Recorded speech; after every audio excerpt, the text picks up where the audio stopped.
السلام عليكم ورحمة الله وبركاته. يا صباح العسل ويا صباح الفل ويا صباح النشاط على أجمل أمارات في الدنيا. يا رب كلكم تكونوا بخير وفي أحسن حال يا رب العالمين. دعوة حلوة كده من قلبكم بصلاح الحال، وربنا يبارك لي في ولادي ويتم شفاهم على خير يا رب. يا رب يبارك في أولادكم جميعا ويرزق يا رب كل مشتاق بالذرية الصالحة، اللهم آمين يا رب العالمين. اللهم ارزقنا الجنة بلا حساب ولا سابقة عذاب، اللهم آمين يا رب العالمين. حط لي بقى لايك للفيديو، يلا نشوف مع بعض بقى الفيديو القمر ده. طبعا كلنا احنا كستات بنحب قوي يوم المشتريات او اللي هو يوم السوق، يعني بنحب قوي ننزل كده ونجيب بقى الحاجة بتاعتنا والخضار بتاعنا، نشوف بقى الحاجات اللي هي الأساسية معانا. طبعا انا الخضار طبعا زي معظمنا بنجيبه بشكل اسبوعي، وساعات برضو في يعني بعض انواع الخضار بيبقى ما شاء الله بيكمل معايا الاسبوعين كمان. هقولك على طريقة حفظ كل نوع من الخضار بطريقة جميلة جدا في التلاجة.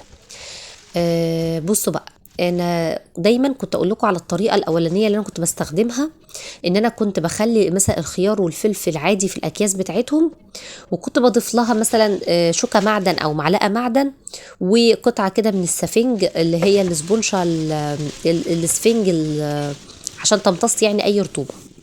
بس الصراحه قلت بقى اجرب الطريقه دي برضو، وكويسه جدا ان انت يعني ايه تهوي كده الخضار بتاعك في التلاجة، بس في المنظمات كده بحيث تبقى الموضوع واضح بالنسبة لك. ده طبعا اللي هو المنظم الجزر، فانتوا عارفيني بحب طبعا جدا احفظ الجزر في ميه، يعني عايزه الجزر يقعد معاكي بالاسبوعين وبالتلاتة في التلاجة ما يجرالوش اي حاجه، ضيفي له ميه. والليمون زي ما انتوا شايفين كده حطيته في برطمان، والخيار فصلته كده عن الفلفل وحطيتهم جنب بعض.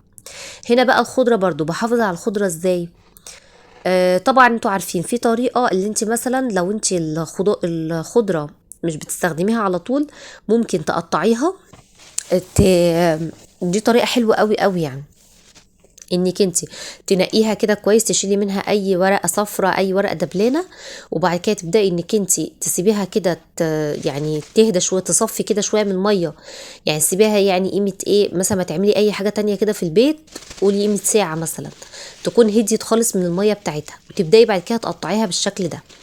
انا الصراحة علشان الخضرة اكتر استخدام ليا فيها في المحاشي، فبعملها ازاي، بقطعها كده واشيلها، يعني كل كمية كده ببقى انا عارفة ان هي مناسبة للمحشي بتاعي او الاكلة بتاعتي، واحطها في كيس كده في الفريزر. بس لو انت بقى يعني مثلا بتحبي تضيفيها مثلا على سلطات، مثلا حاجات بقى مثلا محمراها، مشويات، الكلام من ده، فهتبقي محتاجاها ما تبقاش متفرزة، تشيليها في التلاجة، تشيليها بقى في علب بلاستيك كده، وتكون محكمة الغلق كده، تقعد معاكي اسبوع عادي في التلاجة مفيش اي مشكلة وهي متقطعة كده. بس اهم حاجة تبقى متصفية كويس اوي من المية بتاعتها، يعني بعد ما تغسليها تسيبيها تتصفى كويس اوي من المية بتاعتها، وبعد كده تقطعيها وتشيليها عندك في التلاجة ما يجرالهاش اي حاجة، في علب في اكياس زي ما تحبي.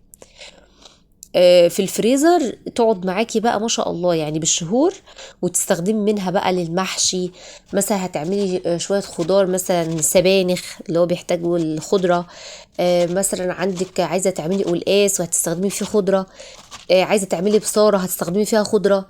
اي حاجة بقى من الاكلات بطلع بقى من الفريزر الاكياس بتاعتي دي على قد الاكلة كده، وبتبقى حلوة قوي.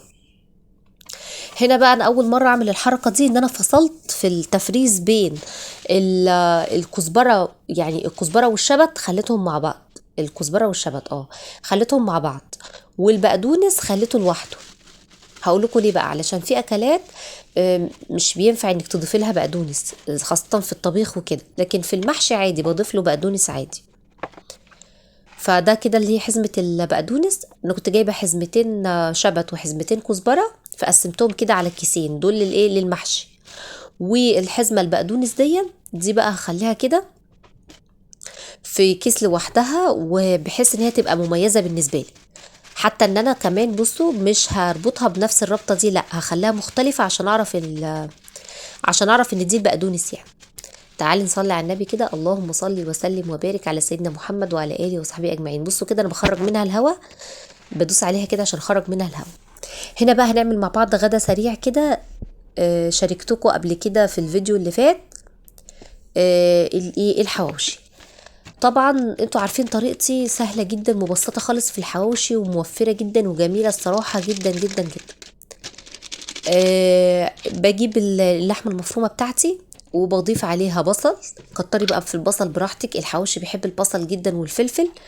كتري في البصل براحتك، يعني حتى لو هتحطي 4 5 بصلات على نص كيلو لحمة مفرومة مش هتقول لأ.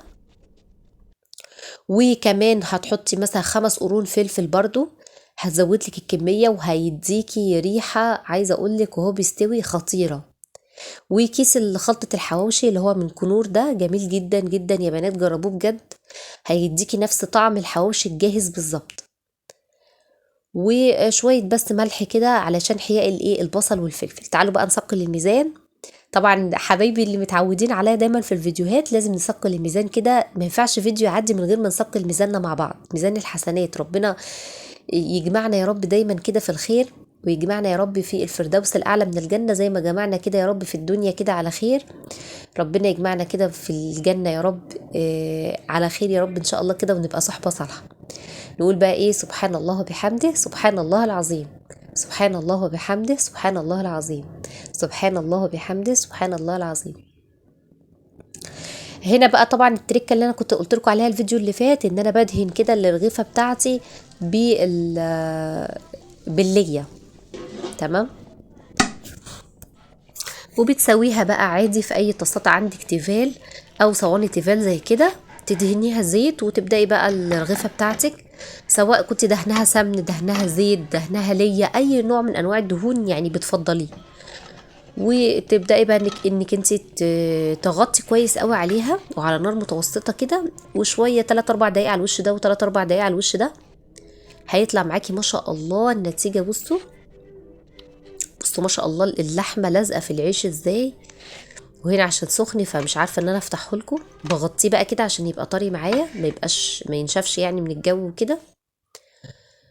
وتقدميه بقى مع السلطات بتاعتك. بصوا الخيار بقى المخلل اللي احنا كنا عاملينه مع بعض شكله اصفر كهرماني ازاي، جميل جدا. والرغيفه زي ما انتم شايفين ما شاء الله، يعني نسبه اللحم فيها كويس قوي. زي ما قلت لك المقادير اللي قلت لك دي، النص كيلو لحمه مفرومه بتعملي ما شاء الله 10 رغيفه كده من الرغيف البلدي ده. وما شاء الله يعني وجبة غدا سريعة جدا ومش هتوقفك خالص، مع شوية السلطات بقى والمخلل البيتي العسل ده اللي عملناه مع بعض، ما خدش 5 دقايق وبيتخلل بسرعة. يعني اللي بيتابعني عارف الطريقة اللي انا بعمله بيها وكده، بصراحة بيطلع نتيجة جميلة جدا. هنا بقى كان عندي شوية مواعين، فقلت بقى برضو ايه احب افضي كده الحوض، يعني اليوم بتاعنا ما يخلصش كده واحنا مش مشطبين المطبخ. ما تركميش الحاجة عليكي، يعني اول باول زي ما انتم شايفين كده ما شاء الله الصفايه مليانه ما شاء الله كوبايات واطباق. اول باول بحب ان انا اغسلها، طالما يعني الحمد لله ان انا ايدي فاضيه او كده. لكن لو عندي اولويات تانية مع الولاد او اي حاجه تانية طبعا باجل، وبيبقى للضروره احكام يعني، فبيبقى غصب عني. لكن خلي ليكي روتين اساسي كده اللي هو تشطيب المطبخ، خاصه كروتين مسائي قبل ما تنامي. يفضل طبعا ان انت الدنيا عندك تبقى رايقه. كده الفيديو بتاعنا خلص. دمتم في أتم الصحة والعافية، والسلام.